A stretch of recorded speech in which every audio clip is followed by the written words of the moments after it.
नमस्कार, मैं हूं दीपक और आप देख रहे हैं डीएसके टॉक्स। हमारी टीम इंडिया, वो टीम इंडिया जो कि पिछले मुकाबले में ऑस्ट्रेलिया से हार गई थी और ऑस्ट्रेलिया के सामने हमारी टीम इंडिया 208 भी डिफेंड नहीं कर पाई थी।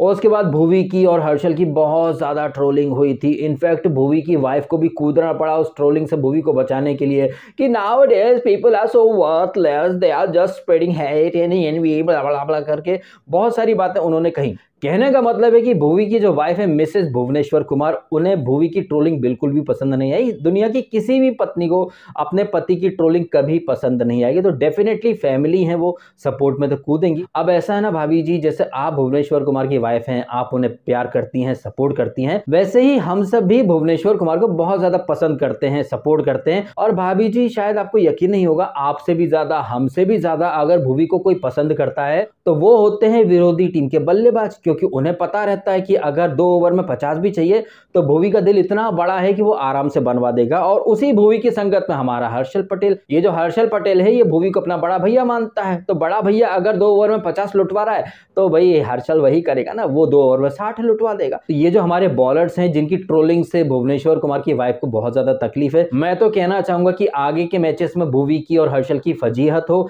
इससे बेटर है कि वो भारत रत्न जो होता है ना, जो हमारे देश में दिया जाता है देश के लिए योगदान देने वाले लोगों को, तो वही वाला भारत रत्न जो है वो भुवी को और हर्षल दोनों को दे दिया जाना चाहिए। और बोल देना चाहिए कि भैया आपने देश की बहुत सेवा कर ली, आप लोग वर्ल्ड कप जीत पाओगे या नहीं जीत पाओगे उसमें तो हमें डाउट है, लेकिन आपने भारत रत्न जो है वो जरूर जीत लिया है। तो डियर भुवी एंड हर्षल, ये पकड़ो अपना भारत रत्न और बैठ जाओ जाके घर में, रिटायरमेंट ले लो। क्योंकि आने वाले मैचेस में भी आप दिल खोल के रन लुटाओगे, क्योंकि आपका दिल बहुत बड़ा है। ऐसे में जनता आपको ट्रोल करेगी और आपकी फैमिली को वो पसंद नहीं आएगा। लेकिन जनता जब आपको सपोर्ट करती है तो वही फैमिली बोलती है means a lot, means a lot, means a lot. लेकिन थोड़ी सी ट्रोलिंग क्या हो जाए तो वही फैमिली बोलने लगती है कि लोग हेट फैलाते हैं। मेरे कहने का मतलब है कि लोग कैसे चित भी अपना पट भी अपना रखते हैं। जब तक लोग सपोर्ट करते हैं तब तक वाह मीन्स अलॉट, मीन्स अलॉट।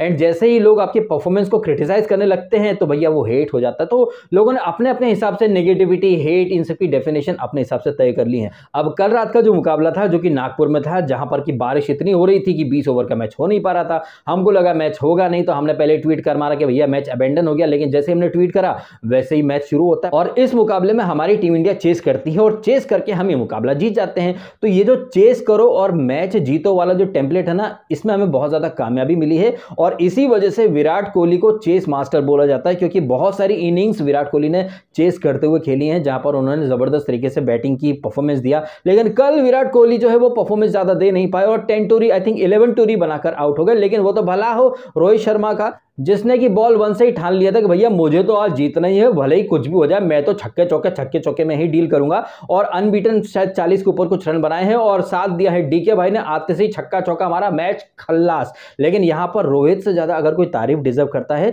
तो वो है हर्षल पटेल।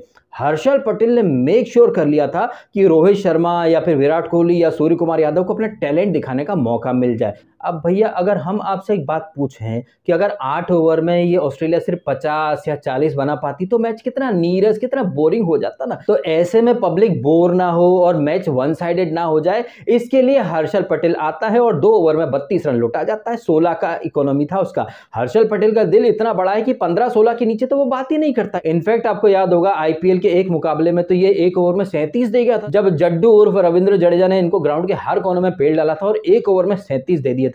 तो वो हर्षल पटेल जो 1 ओवर में 37 रन लुटाने की क्षमता रखता है, वो 2 ओवर में 32 तो आराम से लुटा ही सकता है। तो हमें यहाँ पर हर्षल पटेल के योगदान को हाईलाइट करना चाहिए, जिसकी वजह से ये मैच थोड़ा इंटरेस्टिंग बना और जिसकी वजह से वो ऑस्ट्रेलिया जो कि शायद 8 ओवर में 60 या 70 बना पाती, वही ऑस्ट्रेलिया 90 रन तक पहुंच गई, थैंक्स टू मैथ्यू वेड, जिन्होंने पिछले मैच का फॉर्म बरकरार रखा और आई थिंक 23 गेंदों में उन्होंने भी 40 के ऊपर कुछ रन मारे। कहने का मतलब है कि मुकाबला काफी इंटरेस्टिंग बना दिया था हर्षल पटेल ने। हर्षल पटेल जब ओवर करने आया आखिरी, तब तक ये ऑस्ट्रेलिया जो थी वो 7 ओवर में 70-71 के आसपास थी।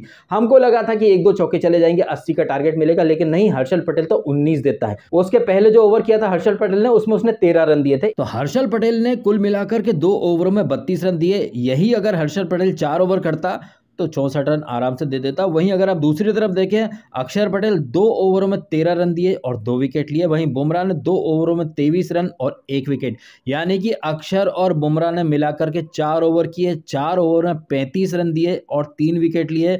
और हर्षल पटेल अकेला ही 2 ओवरों में 32 दे गया और विकेट तो एक भी नहीं लिया। अगर कोई कुछ भी नहीं बोलेगा, इत्तू सी भी नहीं बोलेगा, कोई बात नहीं करेगा। हर्षल पटेल ने मैच को इंटरेस्टिंग बनाया। जस्ट इमेजिन कीजिए, ये 90 रन जो ऑस्ट्रेलिया बना पाई, इसमें से हर्षल के 32 अगर माइनस कर देंगे तो मैच कितना बोरिंग हो जाता है यार। मतलब 60 रन भी नहीं बना पाती ऑस्ट्रेलिया और बड़ी आराम से हम जीत जाते हैं। ऐसे बोरिंग मैच देखने के लिए थोड़ी ना कोई स्टेडियम जाता है, थोड़ी कोई पैसे देता है। सब लोग यूं ही ट्रोल करते हैं बेचारे हर्षल को।